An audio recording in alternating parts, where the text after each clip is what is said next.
नाव कसं चेक करणार? थांबा इथेच थांबा, तुमच्यातले एक मदत करून शोधून देईल त्यांना. मग इथेच थांबा बेटा, ते मदत करतायत. काही काही ताई प्लीज तुम्ही काळजी करू नका. ते असतील बरे असतील, समोरच्या बाजूला असतील, कशाला आपण आपण प्रार्थना करूया. ते काय होतं, तिकडे जायला रस्ता नसल्यामुळे तिकडून एक्झॅक्टली तिथूनही नेले असतील. तो असं काही नाही, तुम्ही काही काळजी करू नका. पण सगळे प्रार्थना करू. ओके बेटा, सुखरूप असू शकतात, तुम्ही उगाच रडू नका.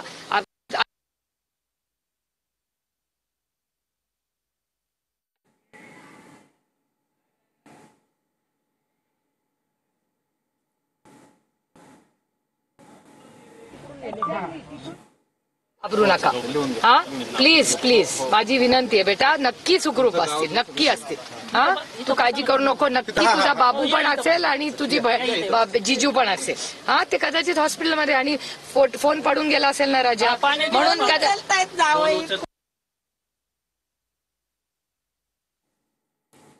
तर हे दृश्य आपण पाहतो आहोत. अनेक नातेवाईक आता या दुर्घटनेनंतर घटनास्थळी दाखल झालेले आहेत. त्यांची समजूत काढण्याचा, त्यांना धीर देण्याचा प्रयत्न खासदार सुप्रिया सुळे यांच्याकडून केला जातोय.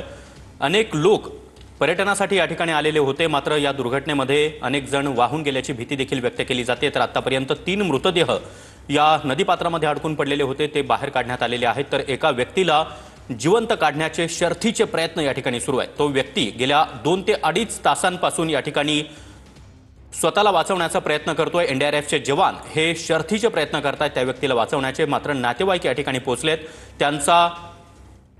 त्यांच्या भावना आपण पाहू शकतोय. सुप्रिया सुळे यांच्याकडून या सर्व नातेवाईकांना धीर देण्याचा प्रयत्न केला जातोय. अनेक नातेवाईक या ठिकाणी आता पोहोचलेले आहेत. आपला माणूस कुठे दिसतोय का हे पाहण्यासाठी प्रयत्न आहे. पूल कोसळल्यानंतर काही पर्यटक वाहून जातानाचा एक व्हिडिओ जो आहे तो सध्या समोर आलेला आहे.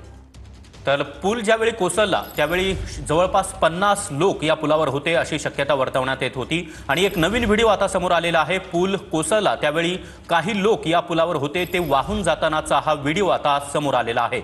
अतिशय धक्कादायक असा हा व्हिडिओ आपण पाहतोय. पूल ज्यावेळी कोसळला अनेक लोक, अनेक दुचाकी या पुलावर होत्या आणि पूल कोसळल्यानंतर या इंद्रायणी नदीच्या पाण्याच्या प्रवाहामध्ये हे लोक वाहून जातानाचा हा व्हिडिओ आता समोर आला आहे.